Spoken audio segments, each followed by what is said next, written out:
calling all members of the in-crowd. If you want to get in on the action, we want to hear from you. Hit us up, faderoutemail@gmail.com, or slide in our DMs on IG at FadeRoutePodcast, or drop us a line on X at FadeRouteDNZ. You can find us on Facebook, The Fade Route with DNZ. We're on Spreaker. We're on YouTube, The Fade Route with DNZ. Catch our videos.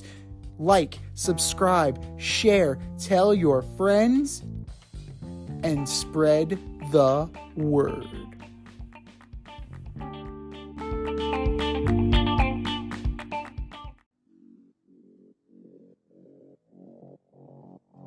Coming at you from the Hey Yo Studios, it's the Fade Route with DNZ. Here are your hosts, D and Z.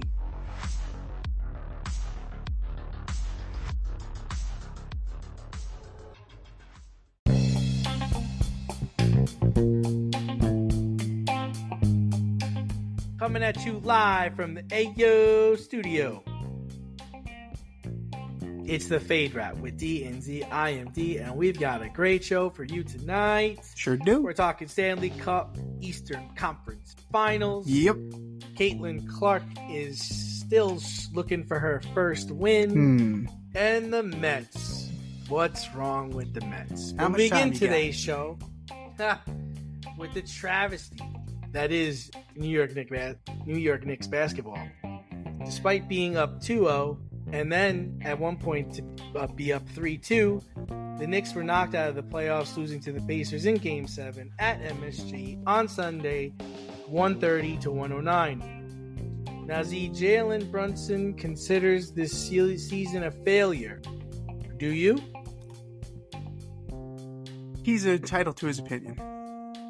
Jalen Brunson is completely entitled to his opinion. Oh no, he's going to let that Met fan out. Go ahead, Met fan it up for him. Okay, here we go. Say it was so great because we got so far. We weren't supposed to get here. We did. This next year's going to look so much better. Go ahead, give it to him. Brunson fractures his hand. And they were only down by 6 at that point. So, there's that. Do they put up more of a representative fight if Brunson is healthy? Probably. You're not beating the Indiana Pacers when they're shooting 76%. You're not. Nobody is. Like that, you ran into a buzzsaw in Game 7. What do we say about Game 7? All bets are off.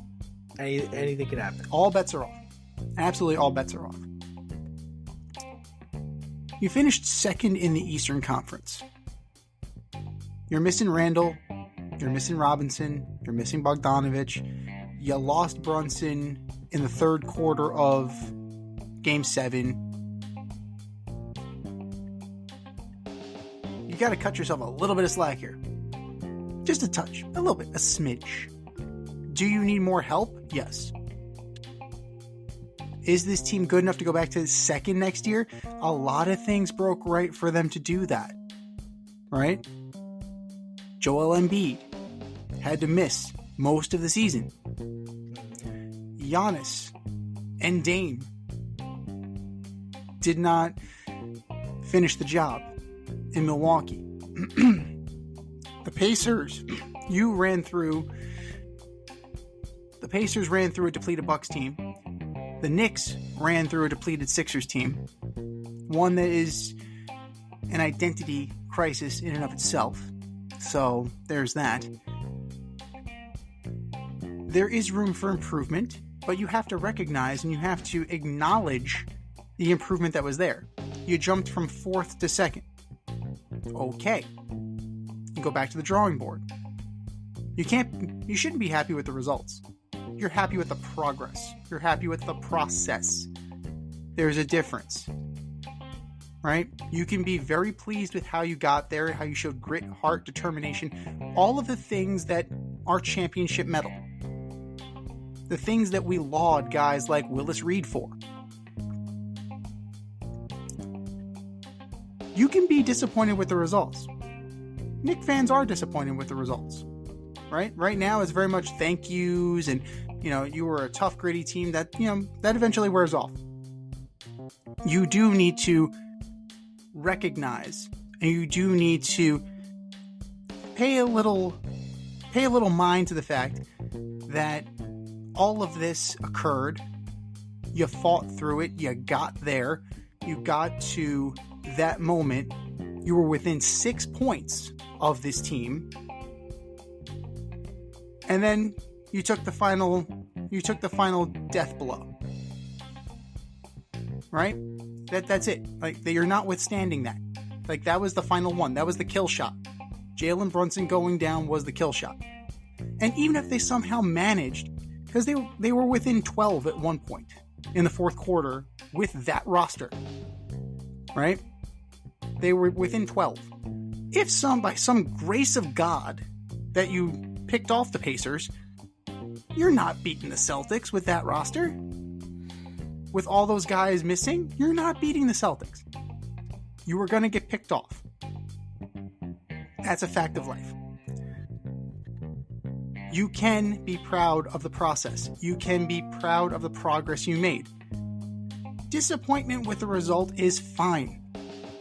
Use that. That's what you use as motivation. But you have to be able to see some positive in this. And I'm sure deep down, when Jalen Brunson looks back on this, he will see some positive. It's just a little bit of a bitter taste right now in his mouth. And that's completely understandable. He's a competitor. There's more to it than that. There's absolutely more to it than that. And this team will be back next year. They're building a good core. They're building a good foundation. It's how you build upon this, address your weaknesses, and get better. That's how you went from 4 to 2. How do you go from 2 to 1?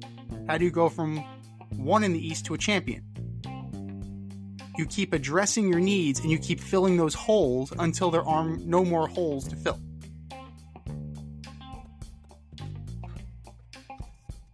Yeah, I'm taking a different scope on this. I think it was a total disaster.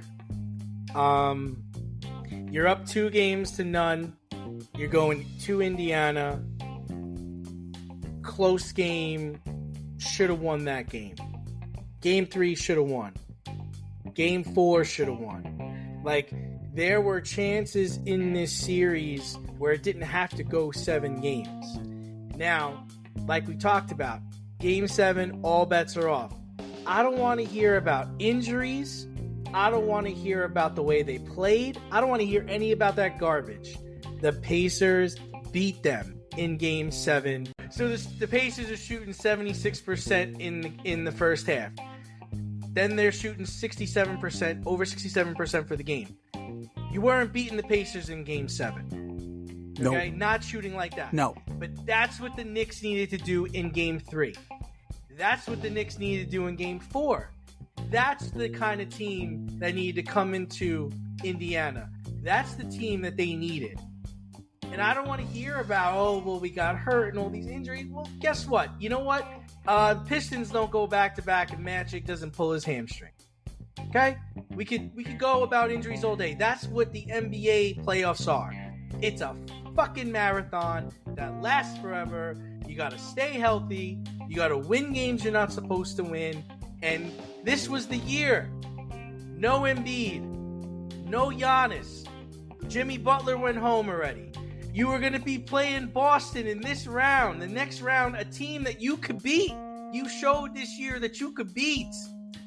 And what happens? Tibbs playing part over 40 minutes a game. He gets an abdominal injury. Great. Julius was already hurt. OG. Again, OG. Playing him too long. A guy who gets hurt. He has a history of being hurt, which is why Toronto got rid of his ass. You play him to the bone. And you want to go back further? How about this? Instead of drafting Tyrese Halliburton, you drafted Obi Toppin and then traded him or sent him to the fucking Pacers. So I don't want to hear it. This is what the Knicks do. This is the same old shit. You want to keep propping, next year, they're not going to be better next year. Because all those guys are coming back next year. No, they're not. That's the thing. Those guys are. The Knicks aren't. I'm talking about the teams, the other teams. Yeah. Like Embiid is going to be back next year. Maxi's going to be better next year. Jimmy Butler's coming back next year. All those guys are coming back. You're expecting Jalen Brunson to play at an MVP level for a second year in a row, scoring 45 to 47 points a game to beat teams? That's not realistic, man. That's just not realistic. And then who you going to get? You going to get Paul George? Who are you going to go get? Who are you going to go bring here? You going to go get LeBron? Who's coming to New York to help them? Yeah, you're going to have the same fucking thing happen next year. You're going to win 2 playoff series, maybe just 1, and that's it. Ugats. This was the year. They missed it. I don't know where you go from here. Why? Because Tibbs is going to change his coaching style? Like, what optimism is there? And that's that whole Mets dream you're selling. You're selling that Mets dream. This is real life. Yeah, the reality of sports is that teams get better. They get better through adversity. You don't go straight to the fucking top. That's not how this works. You want to know how they go to the fucking top? They cheat to go to the top by building super teams. That's how they get to the fucking top. Real teams build through adversity. They build through the draft. They get key free agents and they go from there. These Knicks have a good, solid foundation. Is it complete? No, it's not complete. Do you have to prioritize certain guys in free agency? Absolutely you have to. OG's a free agent. Mitchell Robinson's a free agent. You can go down the list. There's like 8 or 9 free agents. Yeah. Like, you got to figure it out. They got to figure out what they're going to do with Hardenstein. They've got to figure out what they're going to do with OG. They got to figure out what they're going to do with Julius Randle. I'm just saying, like, and the other part is, if Boston doesn't win this year, you know they're coming back stronger. Like, there are things you know, right? There are things you and I both know, right? We know Miami's coming back. We know Embiid's coming back. We know Giannis is coming back. You're going to tell me you can really feel like the Knicks are going to come back stronger next year? I don't know that Joel Embiid is going to come back with a whole body, right? How many times is he going to get fucking hurt? Olympics. Right. How many fucking times are we going to bank on Joel Embiid? The dude gets hurt. You. Giannis, he has no back left. The dude has no back left. And he just turned 30? It's not easy. No, it's not easy. I don't think you could chalk it up to we'll be better next year. There's no guarantee in that. There's hope. You can have hope. There's nothing wrong with hope. Hope is great. But to think that you're going to come back, you're going to run it back next year with Tibbs playing the guys the way he played them, and you're going to bring some other people in that are going to gel with this is a Knick culture, right? Uh-huh. We both agree this is a culture. It is. The players they have, they're already talking about getting Mikal Bridges. I mean, okay, that's fine. But is Mikal Bridges going to be the X factor when other teams are going to go and add a LeBron or Paul George or, like, I don't know, other Jimmy players? Butler? I don't know. So that's all I'm trying to say is like, this was a great year. They missed opportunities to win winnable games in this series. And now next year we just don't know. You don't know. You right? don't know about the other teams too. What has Boston won? Ugats is what Boston has won. What do we bank on the Denver Nuggets? We did. We're going to get to them in a second. They fucking lost, right? The NBA, the NBA is not built for dynasties anymore. This is what you're going to do. The Knicks can absolutely, within the recent future, within the near future, they can possibly pick off a championship. If the Nuggets can win one, look at the teams that are there, right? We're going to have a new champion this year. It's going to be either the Wolves, the Mavericks. I get what you're saying. I 100% believe in the possibility, but can you really look inside yourself and think that the opportunity will be better next year than it was this year, taking into consideration what lied ahead and what series they were having with the Pacers. They're up 2-0. They've already beat the 76ers. The Heat's gone. The Bucks are gone. You're going back to Indiana, and you know you're better than Indiana.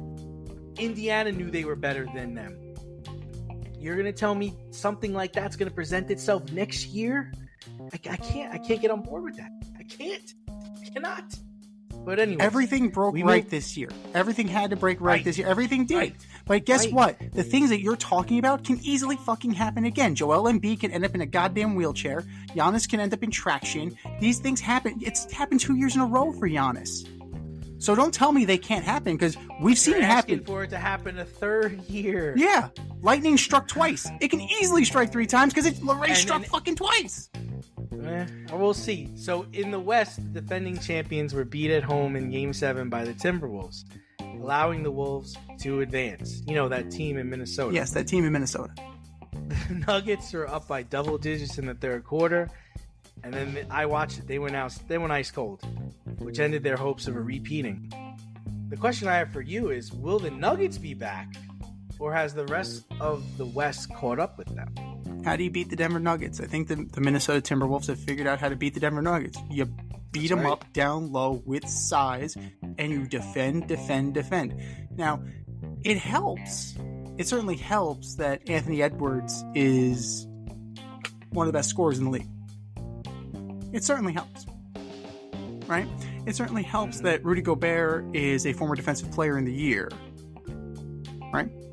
It certainly helps that Karl Anthony Towns is a good stretch big man, right? So he doesn't have to play down low if he doesn't need to. That Rudy Gobert trade is worth its weight in gold, because now Karl Anthony Towns doesn't have to be the sole big. That presents a problem for Jokic. That presents a problem for Jamal Murray.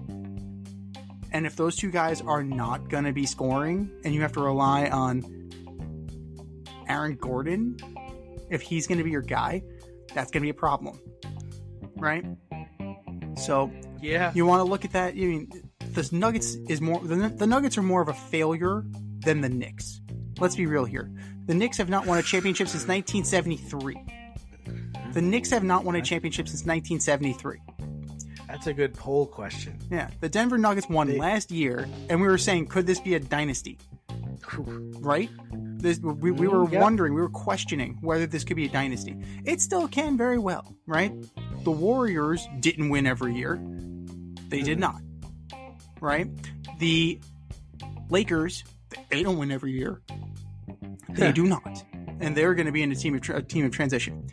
But I think that they figured out how to D up. Chris Finch is a hell of a coach, right? And I think that Chris Finch figured out the blueprint. They executed that blueprint, and they neutralized what the Nuggets do well. It's a different animal now, because now they're going to be facing Luka and Kyrie.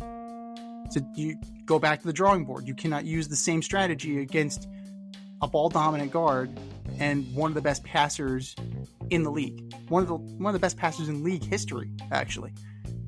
So, you know, they definitely need to figure out some things.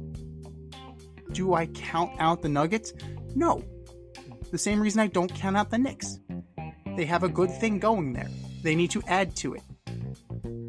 And ultimately, I can see them back.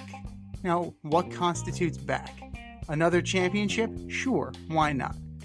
Absolutely. Jokic and Murray are talented enough that they can get back to the mountaintop. They absolutely can. The proof is in the pudding. They've already done it. So there needs to be a few breaks. They need to figure out how to neutralize Gobert, neutralize Karl Anthony Towns down low.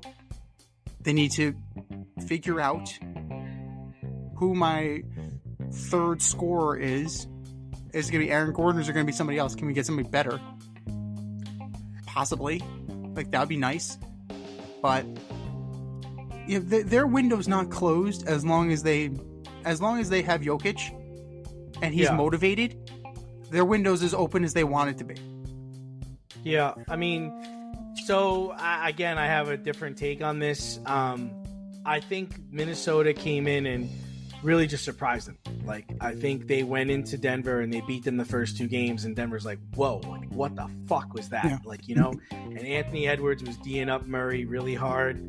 And then what happens? Nuggets take 2 games in Minnesota. Then they win a 3rd game. And none of these games were close. If anybody was watching the series, they were all blowouts. If I recall correctly, one of those games that they won was when Gobert was out because of the birth of his child. Correct me if I'm wrong on that. I think that was game 3. Pretty sure it was game 3. Yeah. And it was still, yeah. So the only difference I'm going to say, Z, which is different from what happened with the Knicks, is that the Nuggets were winning this game. It was game 7, defending champions. They're on their home floor. They're up 58-38 at the 10:50 mark in the third quarter. I watched the game. I watched it. And then they just went cold. Nobody could hit a shot. They're calling timeouts. People are Jokic was 2 for 10 from 3. And every time they went to somebody to stop the bleeding, they couldn't score. And then all of a sudden, Minnesota ties it, then goes ahead, and they never looked back. And the whole fourth quarter belonged to the Minnesota Timberwolves being up by like 6. And then I think it was Karl Anthony Towns got into foul trouble. They had to take him out, put Gobert in, and Jokic was having his way with Gobert, but nobody else was scoring. Your boy Aaron Gordon wasn't picking up the slack. Nope. Nobody wanted to shoot. Caldwell Pope, nobody wanted to shoot because they were worried they were going to miss. It was embarrassing. It was like, what the fuck just happened? Like somebody turned on the switch and nobody could hit a basket. And I do believe you are right in the sense that there is a recipe for beating the Nuggets now, for sure. But this loss, contradictory to what happened with the Knicks game, the Nuggets lost this game because they couldn't score a basket. And then Jokic is, he's doing every move in the book. He's got his fadeaway one footer. He's spinning left, spinning right, layup, foul shots, but just couldn't hit the 3-pointers. And then Murray's getting his pocket picked by Ant-Man every other second, and Ant-Man's picking him up at 3/4 of court. And Murray's exhausted. He's exhausted, and he can't. He's literally turning his back to the basket as soon as he gets over the half-court line because he doesn't have any other moves to give this guy. And the other thing, Z, is Ant-Man was terrible. He was 6 for 23 or 6 for 24 from the field. He really didn't have a good shooting game. So the opportunity was there for the Nuggets to win Game 7. They lost it. And in regards to them being back, it's a motivation thing, 100%. I do think they'll be back because they have the reigning MVP. They have an unguardable. He's really unguardable. I mean, you had Gobert, running out to him, and you had Karl Anthony Towns bodying him, and they're giving him the business, and it wore him down, but they were winning that game, and it's unfortunate that they lost, but I'm happy for the Timberwolves. They certainly earned it because the thing I can say about the Timberwolves is they never let up. They were down, but they never stopped. There were 2 back-to-back possessions where Ant-Man shot an air ball. And he just kept shooting. He just kept going to the basket. They were down, but they were never out. Well, you have to give that. If you're going to credit the Timberwolves for being down but never out, you also have to credit the Pacers to link it all together.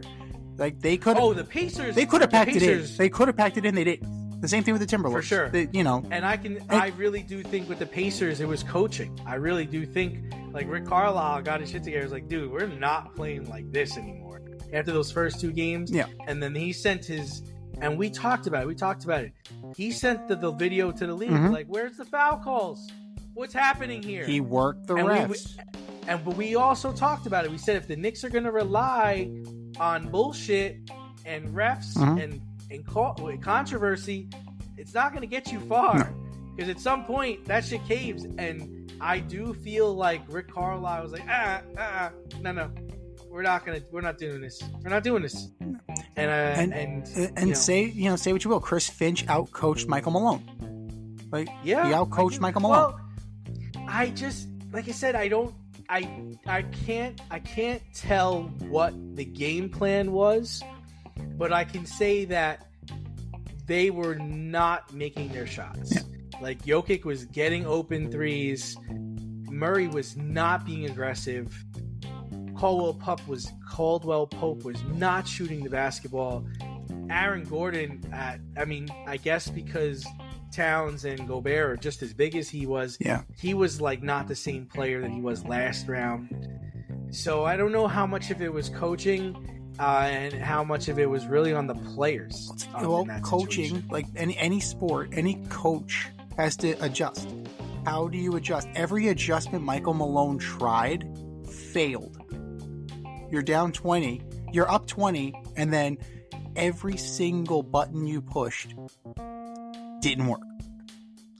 Yeah. That's a failure of coaching. That's also a failure of performance.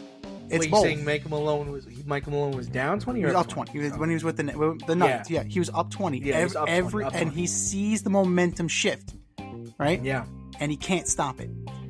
Like that's the job of the coach is to stop this. I mean, he called timeout. They tried to run plays for individual guys. It just wasn't going down. And then the Timberwolves start raining threes, and then Towns comes back, even though he's got 4 fouls.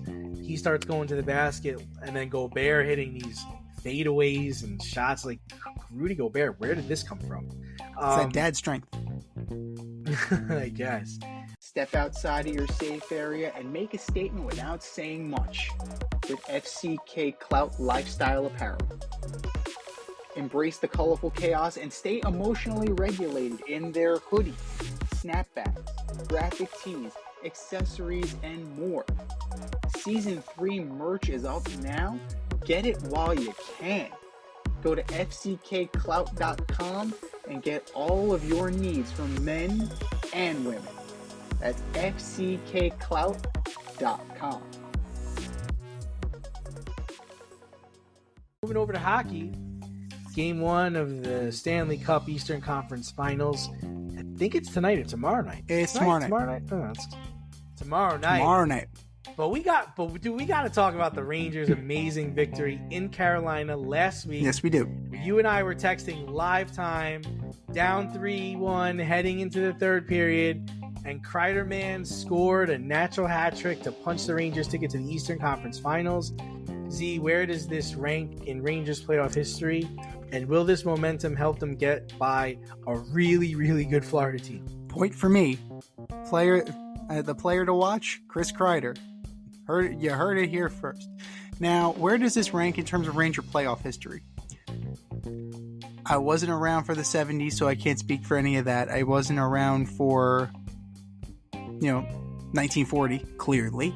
So, let's talk about recent Stanley Cup history. And by recent, I mean 1994. That's number one, right? That's got to be number one in my lifetime. Number two, you're looking at Matteau against the Devils. Like, that's up there. You're looking at probably Richter's save against Pavel Bure and the penalty shot in Game 7. Like, Game 7 Stanley Cup penalty shot. Mike Richter has fucking balls the size of my head. But there you go. Like, Mike Richter, legend. This has got to be right up there with those other 3 moments. A natural Hattie against a team that was impenetrable for 2 periods. Impenetrable. They could not get the puck to the net. And all of a sudden, the Rangers start buzzing. And when the Rangers start buzzing, they're hard to stop. And a few lucky bounces along the way, like that. One of those goals, like if Frederik Andersen was square to the post and his pad was all the way up on the post, that's not it, right? So it's a game of inches. But the Rangers cannot expect to turn it on the way they did, right? And expect to beat Officer Bob and Barkov and Ekblad and Kachuk. Like, Florida's not going to play, right? Florida is just as good as Carolina. You're not lucking into anything, right? This is not the equivalent of Knicks Pacers. This is a formidable team, right? This is a team that is going to fight you for every inch. and they have just as much firepower as you do, and they have just as good of a goalie as you do, it's going 7. Like, strap it in, Rangers. Strap it in, fans. It's going 7. I'm telling you that right now. Now, as a Ranger fan, yeah, I believe that the Rangers are going to be on the right side of history here. I believe they're going to the Stanley Cup Finals. You gotta, as a fan. If you're a fan, you have to think that your team is going to win. Otherwise, what's the fucking point? Right? What's the point?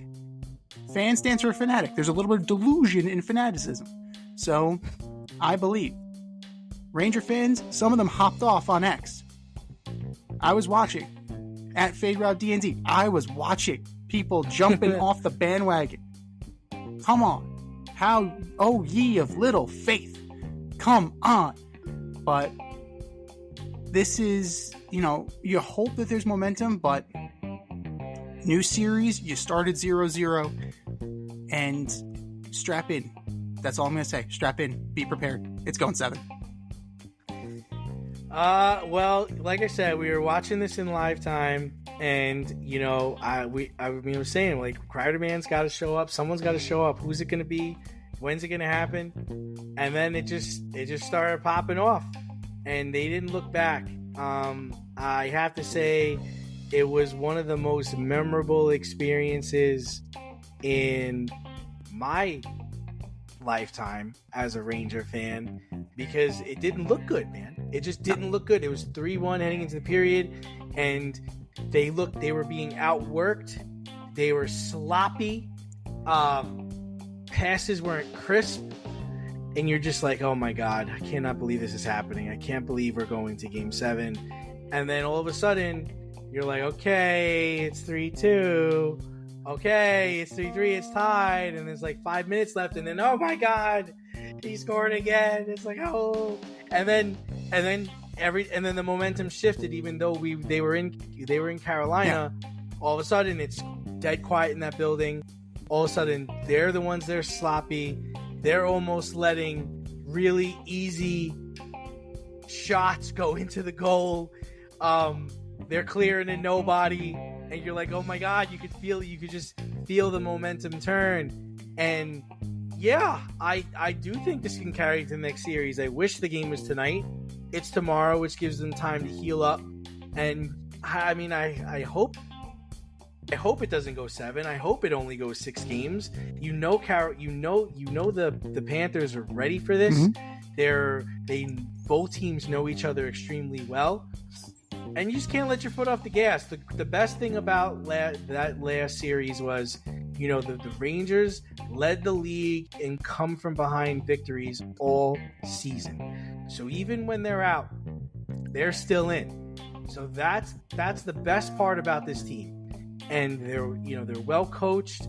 You can't be sloppy against the Panthers, man. You just can't be sloppy against the Panthers. Because before you know it, they're a mirror image of you. They're on you, and they're peppering the goalie, and they don't let up. They finish their checks, and they're on you all game. I'm calling these two guys out right now. You better show up for this series, or you will never hear it. You will never hear it. Live it down. You will never ever. And that's Mika Zibanejad and Artemi Panarin. Yeah. You have to show Panarin, up. Panarin, man. Like, to me, I really feel like he was a difference. I know last series I was saying he needed to come around for them to win. Mm-hmm. I do feel like he played a little better, but he's not getting the shots on goal. It was clear what the Hurricanes were doing. They were trying to take away Zibanejad, and they did a great job of that the last 3 games. But you can't let that slow you down. You've got to win with your team. You got to win with your best players. And thankfully, Kreider Man picked us all up. Yeah. And we're on to the next round. Absolutely. And the Rangers need to somehow get inside. Where Carolina excelled was that they forced everything outside, everything wide. And what are you shooting at? You're shooting at the side of the net, or you're shooting at a defender. Right? Yeah. But they're well coached, man. Oh God, they're well coached team. Everybody's well. From here on in, you're not going to have a slouch. There are no slouches. Nope. And then if you happen to make it through, you're either going to get the Dallas Stars or Connor McDavid. So, there are no more cupcakes here. There are no Cinderellas. Like, this is the best of the best. And these are the guys. Actually, you would argue at the beginning of the year that the Rangers would be a Cinderella. But not anymore. Now with the President's Trophy, no, sir. So everybody who's here deserves to be here. And now it's time to take it to the next level. They want it, and they're all hungry. Oh yeah, they're all hungry. Yeah, all 4 teams left are hungry completely. And probably the Panthers and the Rangers just might be the hungriest. Are you in need of air care maintenance or service? I have the company for you. Air Care Technicians. They service the Westchester and Northern Bronx area and can help you with all your heating and cooling, maintenance, and service needs. Just give them a call at 914-315-1547. Again, that's 914-315-1547. Or shoot them an email at aircaretechnicians@gmail.com. These guys are the real deal as they are veteran-owned, licensed, and insured. Make sure to tell them that D&Z sent you. Time for some baseball, baby. Yeah. What's wrong with the Mets, man? They're currently in 4th place in the East. 5 games under 500. Tomas Nico hit a home run yesterday to give them their only run in a loss to the Guardians. Nimmo misplayed a ball. Marte got ejected, and then Lindor is currently batting 193. Defend your boy. Defend your team. What's going on? That'd be the first place Cleveland Guardians, mind you. It's not surprising that they're losing to the Cleveland Guardians, 32-17. Put some respect on their name. Their payroll? Their payroll? Much less. They're doing more with less. More with less. So, what's happening? Let's look at it. Senga is hurt. Okay, that's an issue. I heard he had a setback. Yeah, another one. It's 2. That's 2. He's a little. Yeah, he's just not ready to pitch. So they've built a rotation of 3s and 4s, and asked them to be 1s and 2s. Severino's pitched very well. Sean Manaea has pitched very well. The bullpen's fucking atrocious now, especially that Brooks Raley is hurt. Edwin Diaz has a confidence problem, blowing games left and right. So, there's that. Offensively, this team cannot buy a hit to save their goddamn lives. Yeah, I get. They can't hit. They can't hit. They cannot hit. 190 for Francisco Lindor. Pete is lost. McNeil is lost. Brett Beatty is lost. Nimmo's solid, but he shouldn't be your 3-hitter. Why is Nimmo your 3-hitter? Was it pick the names out of the hat? Is that what we're doing here? Couldn't hit the water if they fell out of a boat. JD Martinez is hurt now, or he's slumping. Like, what the fuck? I get Alvarez is hurt, so Nito has to play. Nito is not a bat. So when a guy who's not a bat provides the only run you got, that's a problem, right? And you have professional players. Starling Marte was a professional player before he got here, right? The A's, the Pirates. He had great seasons. He had very good to great seasons. He was a player before he got here. And now that he's here, you can argue he's a platoon player. He's having a better year than he did last year, mostly because he's healthy. So, yeah, the trend line is good for him. But you can tell it's frustration. If he's getting popped and he's getting run, that's a problem. Lindor, it's inexcusable. It's absolutely inexcusable because who does he hit? Come on, let it go. Who does he hit? Who does Lindor hit in front of? Pete. Usually. Now he's hitting in front of the 2-hitter. But he's usually hitting in front of Alonso. You're telling me that they're not afraid of Alonso, so you're going to get better pitches to hit? You're going to get fastballs to hit? And I don't want to hear about fucking WAR. Don't tell me about Francisco Lindor's WAR. It's a bullshit statistic. It is a bullshit statistic. So, as a Met fan, you hope that this is his annual early season slump, and when it turns to June, which will be next week, that he goes equatorially hot and his numbers look normal again. Right? You can't expect that all the time. You can't flip a switch like they do. He has a 6 something on base percentage. He has a 6 something OPS. Like that's terrible. That's terrible. Nasty. Not for what he's getting paid. That's terrible. Yes, he contributes with the glove. I understand that. Yes. Are you ready to call his signing a failure yet? It's getting close.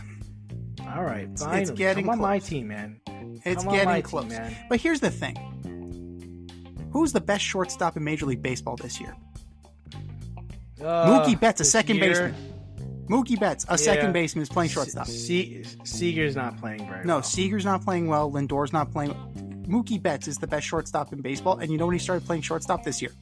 Bichette's not playing. But Bichette is trash. There are rumors that both he and Vladdy are on the trade block. Bogarts is hurt. Bogarts, is he even playing shortstop for them? They have like 4 fucking shortstops. They have an infield full of shortstops. Volpe's not that great. Volpe. Okay, yeah. Bobby. Okay, Bobby Witt Jr. Okay, I'll give you Bobby Witt Jr. is probably the best, and he's having a good year. Right. So in the American League, it's Bobby Witt Jr. In Major League Baseball, he's playing really well. Okay. So I'll cede that one to you. I'll give you that one. But thank you. Yeah, so I'm feeling generous. I'm feeling generous right now. It's not true. It's not true. All the bad things they say about you. No, it's only mostly true. It's only mostly true. But Pete, like you cannot afford to have at bats the way Pete has at bats. You can't afford to have at bats the way Lindor has at bats, where it's first pitch swinging. I'm just hunting. Jeff McNeil has been an absolute. Gary Cohen once said that Daniel Murphy was a net negative. No, Jeff McNeil this year is a net negative. He is a net negative. And it's funny that they actually showed Daniel Murphy talking to trade him. For what? What are you going to get for him? Trade him. What are you going to get for him? Ugats is one of exactly. They got rid of Joey Wendell, right? He's not that much better than Joey Wendell this year, and Joey Wendell was terrible. They have no third baseman. Brett Beatty was good for a month, right? Is he still up? Or he's up. He's taking ground balls as a utility infielder because they don't have a backup infielder. They got rid of Joey Wendell and they don't have a backup infielder. They brought up Mark Vientos, whose best position is hitter. Like this, like you can't tell me that the Francisco Alvarez injury was so significant. Like, he's a good player, right? He's a second-year player. You cannot tell me that he's the linchpin because you're not paying him. You're paying the other guy.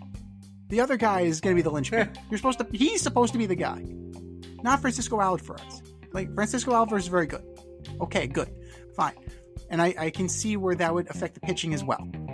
But no, you need more from your veterans. These are the guys. This is supposedly the core of your team. And you know what? The season's not over yet. And here's why the season's not over yet. Because they're only 2 games out of the fucking wild card. So here's the thing. Get ready. Because this is going to go all fucking summer. They're going to hover around 500. They're going to be 1.5 to 2 games out of the fucking wild card spot. And they're going to give the Met fans hope. And then they're going to... There's that word again. And then they're going to add. Word again. And then they're going to add at the trade deadline. And then what's going to happen? That train's never late. That train is never late. The one time it didn't happen was 2006. They waited till the NLCS to do it. So it's a bad season when you can't beat the fucking Marlins. The Marlins who are actively trying to lose and move their team to Miami. Oh wait, they already are in Miami. And you want to get rid of that team? Shame on you. They're awful. Shame on you. They're awful. But the Mets are equally as awful against them. It's terrible. Well, rumor has it that up until Martinez's injury, he was on the block, which is really strange. And I heard they're fielding calls for Alonso, which they should. You got to. I mean, if they're going, it's a fluid situation, right? Because it's Toronto sellers too, man. They're fucking selling. They're also like, where are they in terms of wild card standings? Like because of how shitty the National League is, for lack of a better term, the Mets are going to be in this thing. And if they get Kodai Senga back, they'll be better prepared. Like Kodai Senga is a 2 at the very least, 1 at the very best. So, could he be the shot in the arm? Sure, but it doesn't help with the bats. Like, they fired Chili Davis, they brought back Eric Chavez. Like, at some point, you have to look at the hitters at the core of this team, right? That whole Diesel Donnie thing from a few years ago. You remember that when they fired Chili and it was like, oh, our coach is Diesel Donnie Stevenson. I think it was Alonso in a wig, like some weird shit. And like, this group just can't hit together. They just can't hit together. This is the same team that won 101 games not that long ago. You can't tell me it's all smoke and mirrors. 101? That's a lot. That's a lot. So, it's just frustrating as all hell. And this isn't even a team where you had high expectations. It was hang around 500 and maybe you can catch a wild card. I'm not saying division. I wasn't saying World Series. I was saying hang around and get the wild card. And apparently that's too difficult for them. Tread water. The Oakland A's are better than you. The Oakland A's are better than you. Come on. That doesn't piss you off? It pisses me off. Have some pride, for Christ's sake. Have some pride. This team is homeless. They don't know if they're going to be in Sacramento, Las Vegas. Back up the truck. Back it up. Back it up. Back it up. Are you kidding me? You make my butt stink. I detest you. You're all garbage. All of you. I'm the only winner on the team. The rest of them are losers, either by choice or by birth. There it is again. Like, if they continue down this trend, see what you can get. See what you can get. Bring up the Binghamton Mets, bring up the Syracuse Mets, bring up whoever the hell you want. Because if you're continuing, you're going to play and you're going to hit as abysmally as you are now, we're done. We're done here. And you're going to play to like 26 people. That's what your announced attendance today is going to be 26. Keep it up, boys. Keep it up. Keep it up. Well, NYFC had 20,000 people over the weekend. And they're in third place. Let's talk about, you invoked NYCFC. Third place in the Eastern Conference in the MLS. Thank you very much. Moving on. Big win against the New Jersey Red Bulls. Yeah, the Derby, man. Huge. Very big. Very, very good game. Do you love brownies? Of course you love brownies. But you know what's better than a brownie? A delicious, handcrafted, gourmet brownie delivered right to your doorstep. That's what our guys at Sweet Life Brownie Co. offer. Chef Tommy D and the crew offer a dozen delicious delights that you will crave, from the classic OB to Dutch apple to campfire s'mores and many more. Check out their website, sweetlifebrownieco.com, for their Friday brownie drops. At noon, their site goes live and you see what they're making. Since you're there, become a site member and earn points. You earn 50 points just by signing up. Make sure you follow on Instagram and Facebook too, at sweetlifebrownie_co, for the latest updates and their latest releases and creations. That's sweetlifebrownieco.com. Give them a call, 845-641-3043, and tell them D&Z sent you. That's sweetlifebrownieco.com, 845-641-3043. Sweet Life Brownie Co., because there's always room for a brownie. So let's talk about Caitlin Clark. She and the Fever lost again yesterday, dropping their record to 0-4. They were blowed out by Connecticut in opener, but only lost by 4 this time at home. In this game, Clark had 17 points, but she seems to be struggling and still searching for her first win. Big deal, little deal, no deal. She also apparently has an ankle injury, which It's kind of a big deal. I gotta say, for her personally, it's a little deal. She's still scored, right? She's still able to do those things, like it's up and down. There are growing pains in the system. Eventually, if she is as good as advertised, right? If she is who we think she is, Dennis Green, they are who we thought they were. If she is who we thought she was, the cream will rise to the top. The problem is that she went to the team that was the worst fucking team in the WNBA. One player does not make that much of an improvement. Now, I get Aaliyah Boston is there. It's not gelling yet. I thought basketball was the one sport where one player could really make a difference. No, you need a team concept. It's a team sport, right? That's how it works. Like, one player can only take you so far. There's a poster. If you want to go fast, go alone. If you want to go far, go together. As trite as that sounds. It's a good middle school poster. It's a really good middle school poster. That. I'm going to write that one down. I like that. So, the coach admitted that Caitlin Clark has some flaws in her game. She has some bad habits that she needs to work out. Good, take it in stride. You know, that's good coaching. And Caitlin Clark is receptive. So that's good on the player.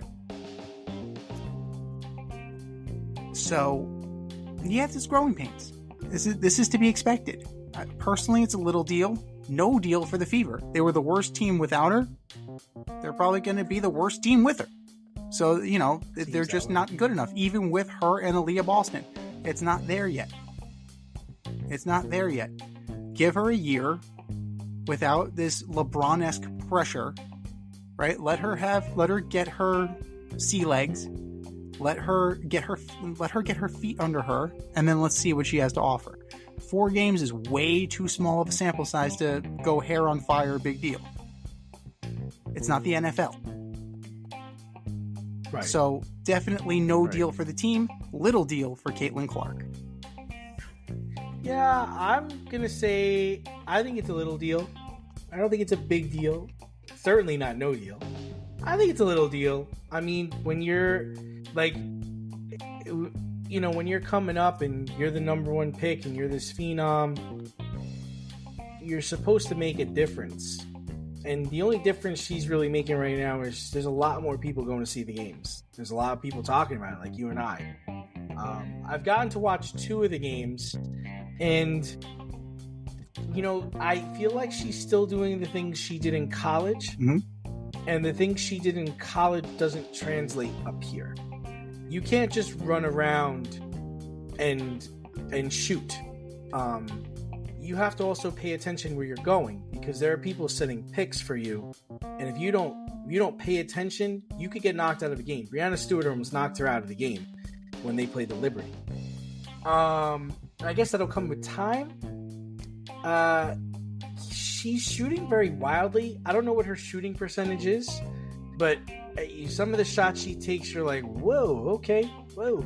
She's averaging 17 points, which I think is good. That's good. It's fine. It's not great. It's not great. It's good.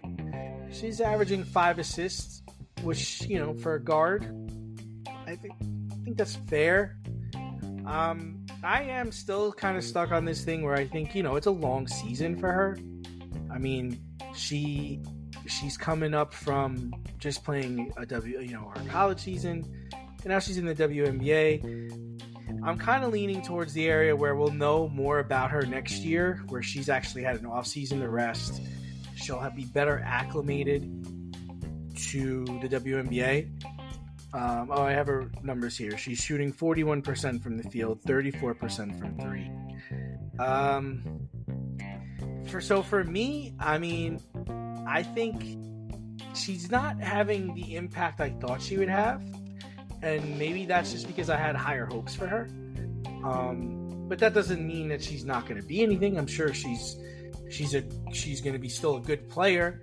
But I'm still sticking to my guns where I think there were far better players before her. And, you know, she just got a lot of national attention. Agreed. And I find this very interesting. The Iowa coach, upon losing Caitlin Clark to the Indiana Fever, announced her retirement. I do find that very interesting. It's like, fuck you, I'm out. I'm out. I find that... What do you think? What do you make of that? I find it very interesting. I don't know what I make of it. It's two possible things. Either that all of her success was because of Caitlin Clark and she's fucked. Yeah. So that's one. Or she's just sick of this NIL crap and she's done. Like Krzyzewski, like Jay Wright, like other coaches that, have also resigned in recent years. I do find it interesting that, she didn't even wait a season after Caitlin Clark to say vaya con Dios. I think that's very interesting. But, and Caitlin Clark also signed a huge deal with Wilson for an endorsement deal. So nice job. Yeah, so the awesome. Money keeps coming in for her, like the Gatorade sponsorship, the Wilson sponsorship. Like she's rolling. She's absolutely rolling. That's good. She's becoming the cash cow. We root for her. Root for her. Yeah. I don't wish any ill on her. I want her to do well. I think she's a very good basketball player, but completely. Now the thing you have to wonder too much too soon. Right. Like I was expecting a Carmelo Anthony, LeBron James type of a rival to the league. That's what I was. That's what I was expecting, and that's. I'm not getting that feel. It doesn't feel that way. But we'll see what happens. No, we'll definitely see what happens. And right now, she's still getting introduced to the WNBA in terms of the physicality. She's also getting, she's getting the best shot from veterans. Oh man, the best shot of the veterans who think she hasn't earned jack shit in the league, and she hasn't earned jack shit in that league. She dominated the NCAA. The NCAA is not the WNBA. It's the argument we had about Reggie Bush, right? You got to pay your dues. Like he was a man among boys in college. You're low man on the totem pole once you go to the next level. You have to prove yourself again. And if Caitlin Clark is who we think she is, she will have no problem finding her level and showing and proving that she is who we think she is.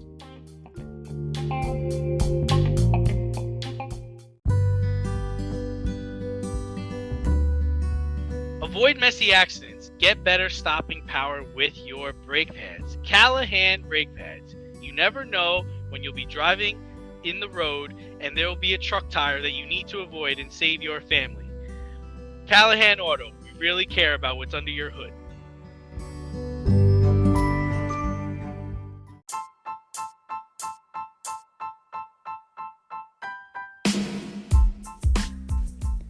It's time for the mail route on the Fade Route. If you want to get featured, hit us up, faderoutemail@gmail.com, or slide in those DMs at Fade Route Podcast on IG, or drop us a line on our Twitter page at Fade Route DNZ.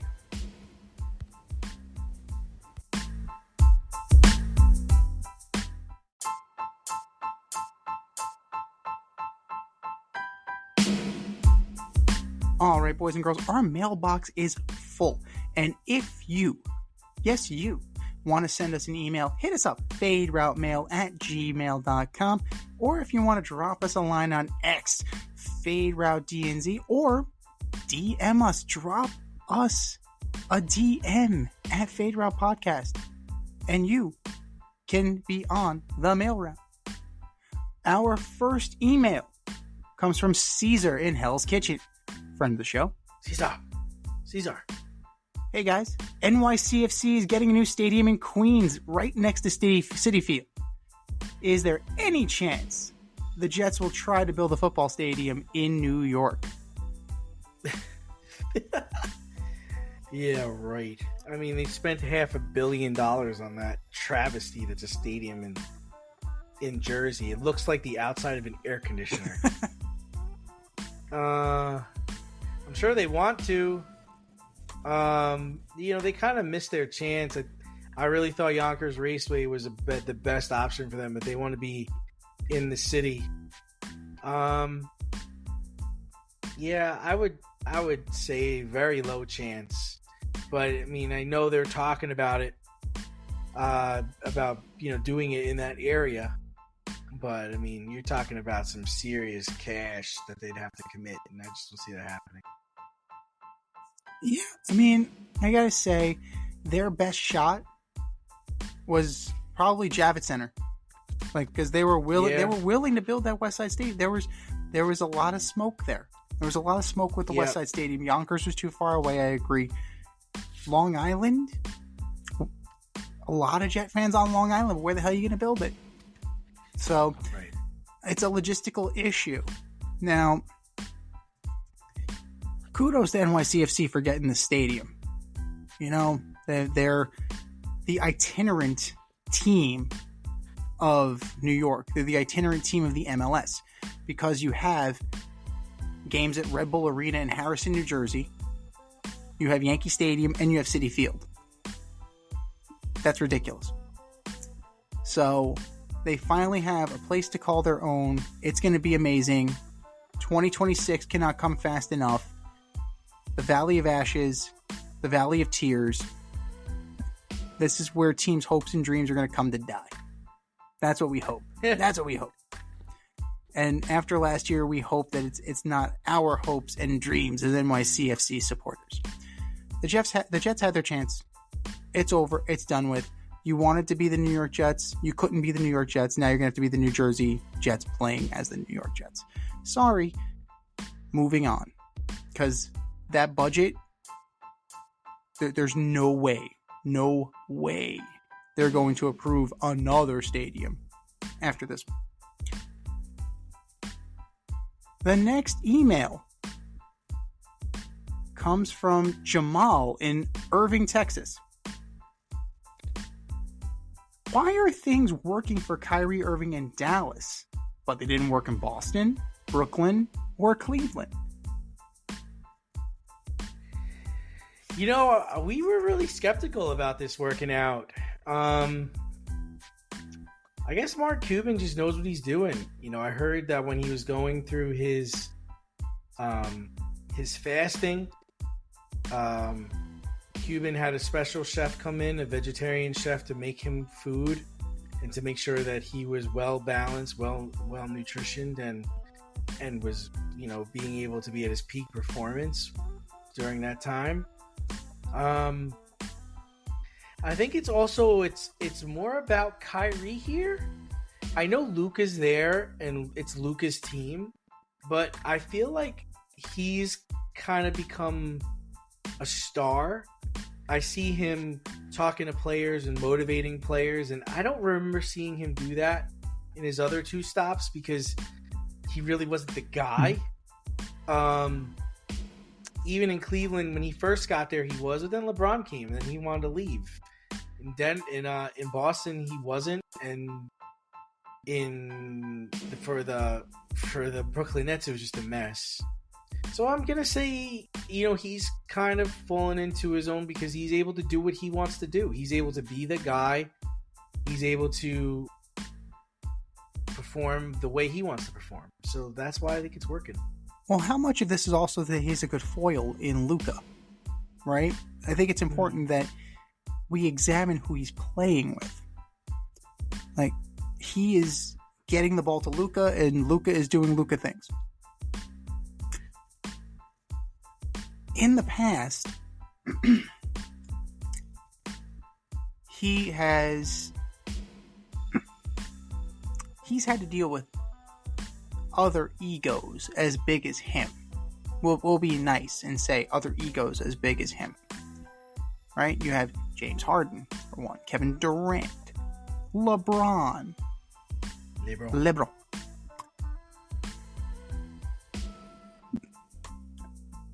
What makes you think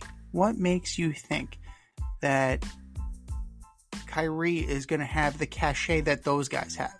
Especially at the time in which he was playing with them. Especially like LeBron came back. Kyrie was only a couple of years in the league. Like, LeBron, the nice teammate there. Like, he's the fucking Bron. Right? You hadn't done shit in the league at that point. So, it's about timing. It's about the person he's playing with. And I'm sure there's an elevated level of maturity as well. You would hope. Because if he wasn't as mature about this, would he have pouted and tried and get out of Dallas?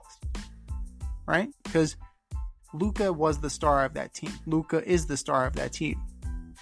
You can argue that Kyrie is your co-star. Right? I mean, the best backcourt in the NBA. Yeah. We always end up... We always start talking about how long is Kyrie going to play nice? That lingering doubt in the back of our mind. How long is it going to take for Kyrie to stop playing nice? And I think he's starting to figure it out in terms of that maturity level. I think he's starting to figure out the fact that he needs other people. He can't be the one-man show. Right? He can't do it on his own. He needs the support of other people. Like it's a team sport. Again, you want to go fast, go alone. You want to go far, you go together.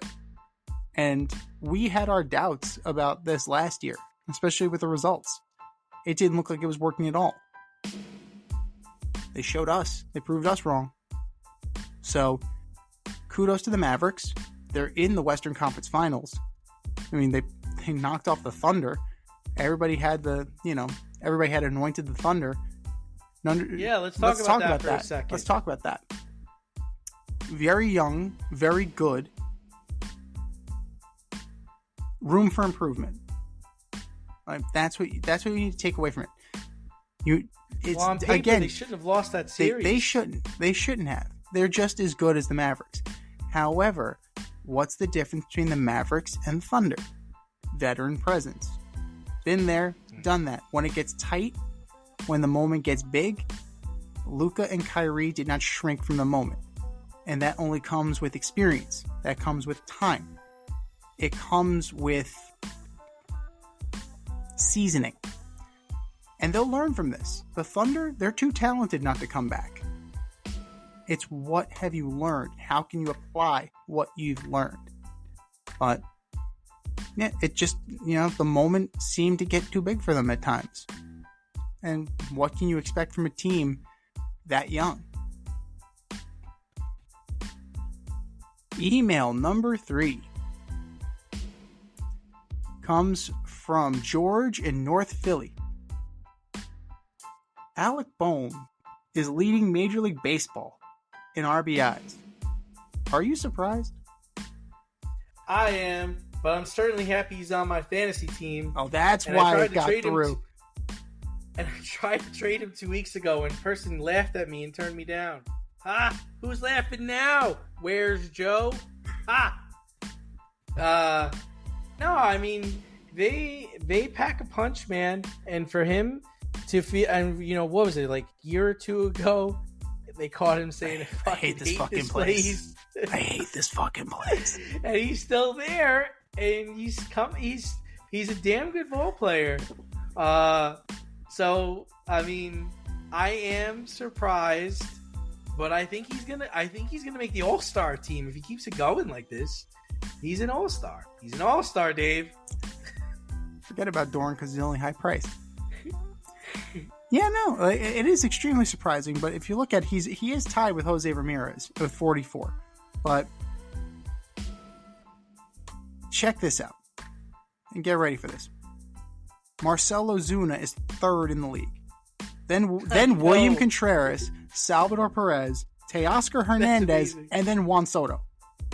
That's amazing. What the hell is going on? What is going on? I can't believe Marcell Ozuna, another guy on my fantasy team, also has 14 home runs, which is amazing. Amazing. In the year of our Lord, 2024, Bryce Harper's not up there. Shohei Ohtani's not up there. Freddie Freeman's not up there. Aaron Judge is not up there. Pete Alonso is not up there. Let's see. Let's keep going. However, Giancarlo Stanton is not up there. However, May 17th is Shohei Ohtani Day. Yes. In Los Angeles. Yes. Let's for a guy that's done nothing but bet on baseball and get away with it. Oh my god. Oh my god. Ridiculous. And now David Fletcher is looped in on this. Like, come on. I mean, where there's smoke, there's fire, man. You got Mitsuhara there betting with the illegal bookmaker. You have Fletcher, who is supposedly one of Ohtani's best friends in the league, going to the same bookmaker. Who hooked one up with the other? Did Fletcher hook Mitsuhara up, or did Mitsuhara hook up Fletcher? You say it so well. Mitsuhara. Have you been taking bets from him too? No comment. But you know, it's a big deal for Major League Baseball. Like, and you know what? This is a weird year. It's an absolutely weird year. The Mets can't beat the Marlins. Alec Boehm is leading the freaking leading Major League Baseball 44 ribbies. Like this. Jeff McNeil had a home run tonight. Good for Jeff. I think I wet my pants. Number 2 on the season. I think I'll wet my pants. Oh, crushing it. That's fantastic. Fantastic. I'm surprised he got the ball out of the infield. So, teams that were supposed to be good are not that great. Teams that were supposed to be bad, like the Guardians, they're actually pretty freaking good. Turning shit's The White Sox, the team that's supposed to be bad, is very bad. Yes, they are very bad. They are very bad. They are extremely bad. So, do I expect Alec Boehm to be there at the end of the year? No, I don't. I'll be perfectly frank with you. I don't see Alec Boehm being there at the end of the year. Right? His high water mark is 97. Last year, 97 ribbies. No, like, he'll get past. The rearview mirror, don't look into it, because objects are getting closer and they're larger. They're smaller than they appear. They're coming. They're going to be there, and they're going to pass you by. But it's a nice little story. Good for Alec Boehm, especially after the hot mic moment. I'm sure he doesn't hate this fucking place anymore. I'm pretty sure he doesn't hate this fucking place anymore.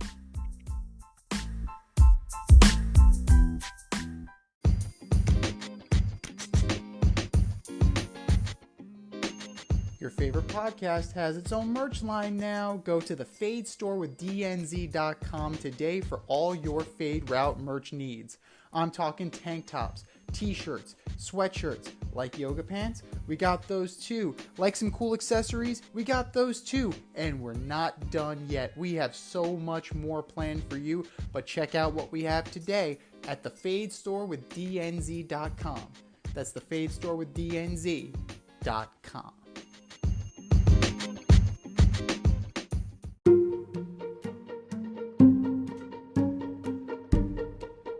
The Fade Store presents the Alleged Superstar of the Week Award.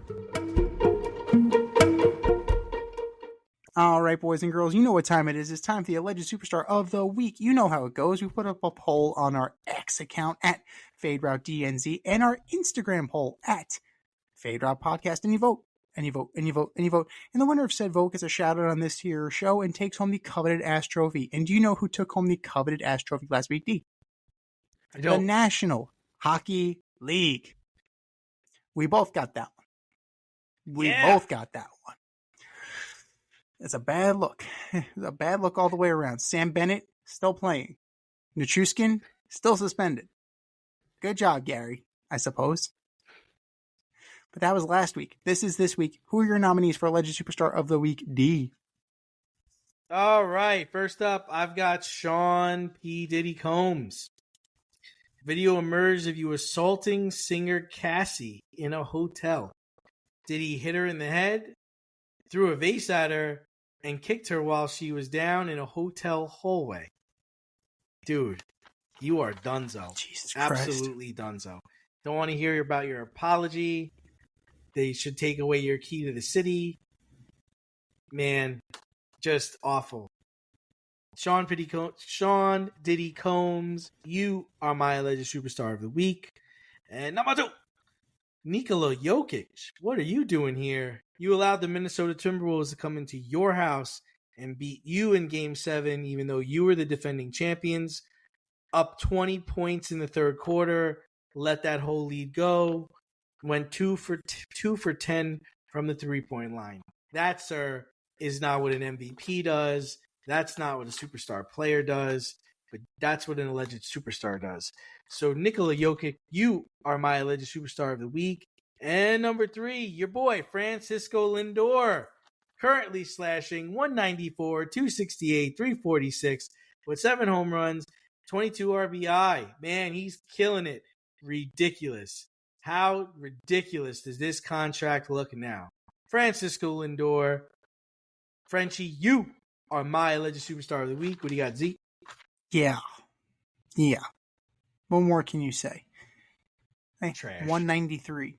190. Like, come on now.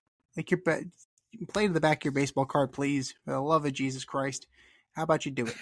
Just do it. I'm starting with Scotty Scheffler. Oh my God. Valhalla Golf Course, Louisville, Kentucky. Darlington, help me. Help me, Darlington, help me. Oh my God. 6 a.m. Mr. Scheffler, impatient because there's an accident, decides to get out of line and drive over to the golf course gate and he gets stopped by security, by a police officer. It's like, sir, you can't go in here. Blew him off. Sir, you can't go in here. Blew him off. Finally, the cop gets on the goddamn car. At which point, Scheffler tries to ram the gate. So he's got a cop on his car. He's trying to get in the thing. He rams the gate of the country club. They finally get him out of the car, and he's asking Jeff Darlington for help. Johnny on the spot, Jeff Darlington. The cop. Oh, the response of the cop. No, he is going to jail. Yeah. No. You can't help him. He's going to jail. He's going to jail. Oh, God. Not only did Scheffler not go to jail, he was in lockup. He not only got out, but he made his tea time. I forget who it was on X, but said, that is the whitest thing I've ever heard in my life. He got out of jail, but made his tea time on time. Good for you. And then he proceeded to have a great round. He shot a 66, I believe, in that first round. Didn't win. Xander Schauffele won. But what a story that Scotty Scheffler has for last Friday. Scotty Scheffler, you are my alleged superstar of the week. Number 2, Harrison Butker. It did happen just after we posted our last alleged superstar of the week polls. So we tried to tack it on, but let's really add it to this week because it's more suited for this week. At a college commencement, he is the keynote speaker. And oh, what a speech he made. Oh, what a speech that was. Set gender studies back and gender relations back at least 50 years, talking about the privilege that it was for women, or a privilege, or specifically his wife, to be a homemaker. That was just one of the chestnuts. Watch the whole thing. But Harrison Butker, I don't think you're going to get any more speaking engagements anytime soon. Suffice it to say, I think you're done there. Harrison Butker, you are my alleged superstar of the week. And then last but not least, the Oklahoma City Thunder. Yeah, you're kind of laying under the radar here. Yeah, the Knicks lost. Yeah, the Nuggets lost. But you were the number 1 seed in the Western Conference, and you went out to the Dallas Mavericks. There is no reason that you're not going to be catching any shade here. You're going to catch a lot of shade because you are the number 1 seed in the Western Conference, and you went out. Yes, you're young. Yes, you'll learn from this, but step into the spotlight, at least for a moment, and catch your shade. Oklahoma City Thunder, you are my alleged superstar of the week. I think we said our piece. Go to our X account at FadeRouteDNZ or drop us a line on our IG poll. Fade Route Podcast. And for our nominees.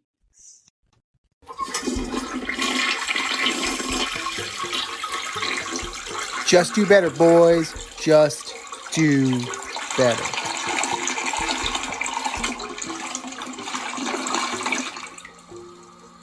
This has been the Fade Route with DNZ. Thanks for tuning in.